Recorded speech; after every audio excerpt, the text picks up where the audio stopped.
Good morning, students. How are you? This is the first video of the chapter Why do we need a parliament? From your civics book.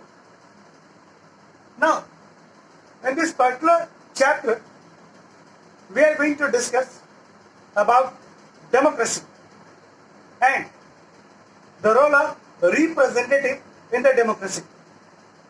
After that, we will discuss about the general election, and finally, we will discuss about the composition of parliament. So, we will discuss every point in detail. As we know that we all are living in a democratic country, and democratic country is earmarked with some special features or some important characteristics. And one of the important characteristics is that we are going to govern ourselves through our representatives. Then again the question may arise, then how the representatives are elected? So basically they are elected through the general election. And once our representatives are going to win the election, are going to become the MP, they are going to sit in a particular place, in a particular house, and that house is termed as parliament. Now, the topic is why do we need a parliament? So we'll discuss it later on in the upcoming videos. So here the introduction is that in democracy we elect our representative because we are living in a democratic country in which it is not possible to go and make the rule for ourselves because our population is quite large. It is not possible that everyone will go and they will sit in the parliament or the law making body, and after that they will frame the law. So for that purpose we are going to elect our representatives. For suppose 10,000 or 20,000 or 1 lakh population, one representative is there. So he is going to raise the voice of 1 lakh population in the parliament or in the law making body. So we are going to elect 1 lakh population is going to elect the original representative from the various options through the election process. And once he is going to get elected, he will become the mouthpiece of all the 1 lakh population. And he will raise the issues of that area. So here, 1 or 2 point is very clear. The first point is that representative will be elected by the voters. But the question is that how he will be elected. Say he will be elected through a mechanism or a process that is termed as election. Now, then who will participate in the election and who will give the vote? So people of a particular area will give the vote, and that particular area is termed as constituency. So people are going to vote from a particular area, and that area is termed as constituency. So a particular candidate will win from that particular constituency, and he will go in the parliament and sit in the parliament to represent the particular constituency. So you have to understand, like we are living here in the Kankarwar constituency. So if the election will take place, the booth will be settled anywhere in the Kankarwar and people will go there to vote. So people of Kankarwar will only go to vote there because they live in that particular constituency, and after that they will elect the candidates who are going to contest in the election.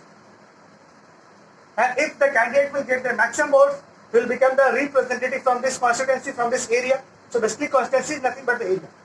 So here in a democracy we elect our representative through a voting mechanism or through the election.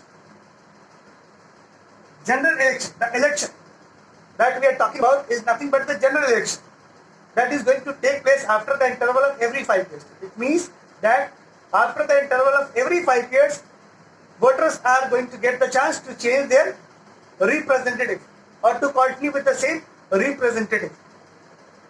So the general election takes place after the interval of every 5 years, and in that particular election after 5 years, the fate of the representatives are going to be decided by the voters. Now what is the role of the constituency? As I told you, in order to make the election system much easier, it was decided that the entire country will be subdivided into very small areas. and that areas was considered or termed as the constituency. So from each constituency, one candidate will be elected from different political parties who will get the maximum vote from that particular area. So basically one constituency will elect one representative and he will go and sit in the parliament. That is the law making body. Similarly, from different parts of the country, so our entire country is divided into 545 constituencies. And these 500 constituencies nothing but the number of representatives. So 545 constituency or areas means 545 representatives. And 545 representatives will get elected through the election and they will go and sit in the parliament. That is the law making body. So what we saw that before discussing the parliament, we'll have to understand the system of election, the democratic system, the democratic setup, and after that the role of constituency, that is nothing but the particular area, specific area through which we are going to elect our representative. Now, we are going to discuss the parliament. And here the topic is, why do we need a parliament? So first of all, try to understand what is parliament. As I told you, the parliament is nothing but the law-making body. It means the political party which is going to win the election and the political party which is going to get the majority. If a particular political party which is going to get the majority, it will form the government, and after that it will be authorized to pass some law, to frame some policies for the betterment of the country. So how these laws will be made? So the laws will be made for the betterment of the country in a particular house, in a particular law-making body, and that body is termed as nothing but the parliament. The parliament is nothing but the law-making body or a particular house. Parliament, so far as composition of parliament is concerned, the parliament is going to subdivide it into two parts, Lok Sabha and Rajya Sabha. So if we are going to discuss about the general election, then we are talking about the election of Lok Sabha, not Rajya Sabha. We'll discuss later on the specific role of Rajya Sabha and how the members of Rajya Sabha are elected. But here, if you are going to take the name of general election or the simply election or simply representatives, it means we are discussing about Lok Sabha. That is one part of the parliament. The parliament is composed of two houses, Lok Sabha and Rajya Sabha. So we are discussing mainly about Lok Sabha. That is one of the houses of parliament. Now, composition of parliament. So we discussed that the parliament is composed of two houses, Lok Sabha and Rajya Sabha. Generally 545 seats are there in the Lok Sabha.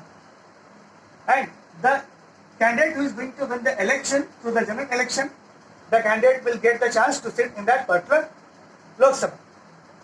And the member or the political party which is having majority, they will put up some law, so some policy for the betterment of the society or country.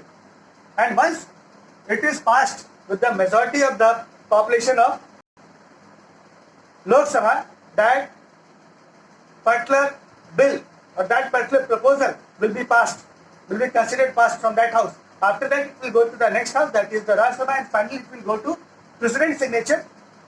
And after that, after getting the President's signature, that particular proposal or bill will become law or act. So this is the whole process. We will discuss one by one the procedure that is involved in the parliament. But here we have to understand first composition. So as I told you about Lok Sabha, so Lok Sabha consisted of 545 members. At present, I am talking about the present perspective, 545 seats are there in the Lok Sabha. And these are going to be filled through the general election that is going to be conducted after the interval of every 5 years.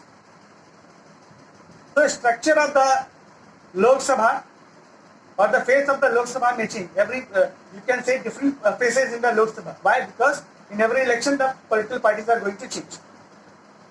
The particular political party which is going to get majority will form the government, and of course inside the 545 members, suppose a political party is going to get 300 seats or more than 350 seats. Out of 545, suppose a political party is going like BJP, suppose I am going to take the example of BJP. Suppose that political party gets more than 360, 370. So of course that political party will get majority. It will be considered majority in that house, and that particular party will form the government, and of course it will be authorized to pass law. It will be authorized to pass bill, and that bill will become law after the approval of the president. So this is all about composition of parliament, and I am talking about the first part, that is Lok Sabha. So we will discuss about the Rajya Sabha and the role of parliament in the upcoming videos. Thank you.